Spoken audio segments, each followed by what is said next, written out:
Joe Kulas here once again for K Tactical. This is a little video for camouflages and how they can help you out.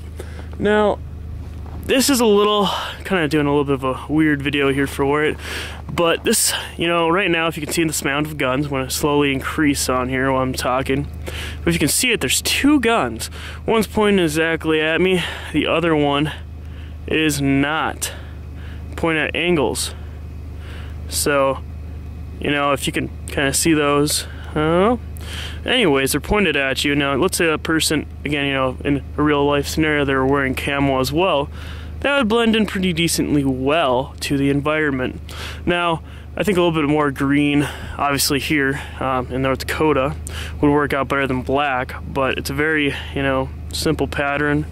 Helps blend in a little bit more than just plain white. You know, obviously if there's more of an area where it's just all, you know, like, yep, see where you see a little bit of white there compared to a lot more contrast with the green, or, you know, like a darker color more or less. Now I'm gonna get more to a side view here. I'll camera it up.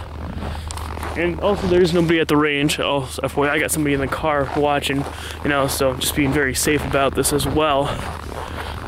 But again, this is, hell, I'm only 20 yards away from this.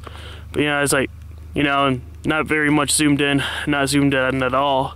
Let's say if that guy was standing still, wearing the same camo pattern as the guns, you know, and let's say he was under that mound of snow poking out, let's say he had a rifle of some sort, you know, that pattern definitely helps that blend in more than not. I'm just gonna approach it here as well.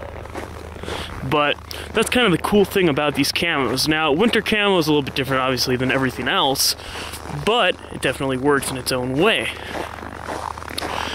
And then this is like a tiger camo, which from distance doesn't matter, but yeah, it's very neat, very cool, and it's just something to kind of do, and mainly just a cool factor. Unless you're ever planning on, you know, obviously being in the forests and you're able to carry your own guns and you're over there, you know, it's definitely worth putting a camo job on, but hope that gives a little bit of aspect to that as well. So if you have any questions, feel free to ask.